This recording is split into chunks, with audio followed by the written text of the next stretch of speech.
বলতে চাই, যুবক ছেলেরা, ভারতের পয়সায় পরিচালিত পত্রিকা পড়ে ইসলাম সম্পর্কে খারাপ ধারণা নিও না। ওরা ভারতের পাঁচটা কুকুর। ইসলাম মানুষকে হত্যা করে না, ইসলাম মানুষকে জবাহ করে না। রাসূলের আদর্শ মক্কায় প্রবেশ করেছেন 10,000 লোক নিয়ে। রাসূলুল্লাহ বলছেন, খবরদার, আমার বিনা অনুমতিতে, কান খুলে শুনুন, আমার বিনা অনুমতিতে কোন বৃদ্ধ, কোন অসুস্থ, কোন নারী, কোন শিশু এদের গায়ে হাত তুলবে না এবং কোন ফলদার বৃক্ষ কর্তন করবে না বলেছেন বিশ্বনবী মুহাম্মদ রাসূলুল্লাহ সাল্লাল্লাহু আলাইহি ওয়াসাল্লাম। তিনি প্রবেশ করলেন হারামে, হুদুদে হারামে প্রবেশ করেছেন।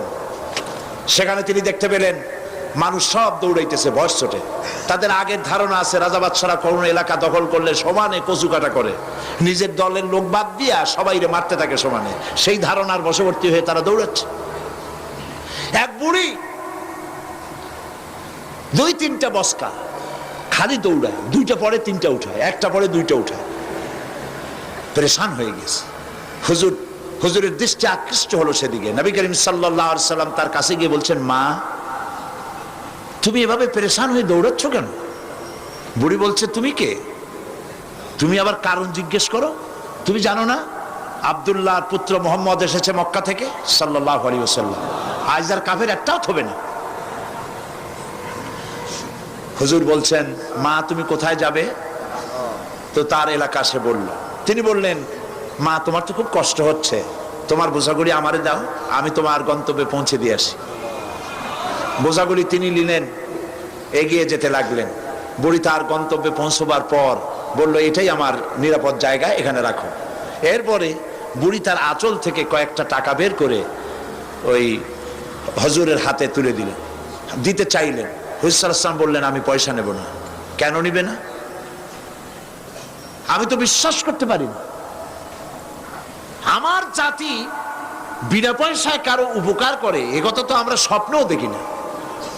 তুমি পয়সা নেবে না? তুমি আমার মালগুলো নিয়ে পিছন থেকে কেটে পড়ো না, এই তো আমার কপাল। তুমি পয়সা নেবে না? তুমি কে?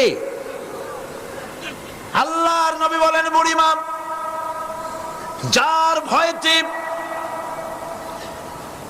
কাবা শরীফ থেকে এত দূর পর্যন্ত আপনি এসেছেন, আমি সেই মক্কার আব্দুল্লাহর পুত্র মুহাম্মাদুর রাসূলুল্লাহ। বুড়ি তখন বলল, বাবাজি, তোমার নামে এত বদনাম শুনেছি আর আমি পেরেশান হয়েছি, ভয় পেয়েছি। তুমি এত উদার, এত মহৎ, আমি বুঝতে পারি নাই।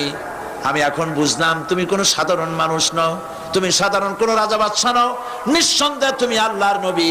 আর এক মুহূর্ত দেরি করব না, মুসলমান হয়ে গেলাম। লা ইলাহা ইল্লাল্লাহু মুহাম্মাদুর রাসূলুল্লাহ।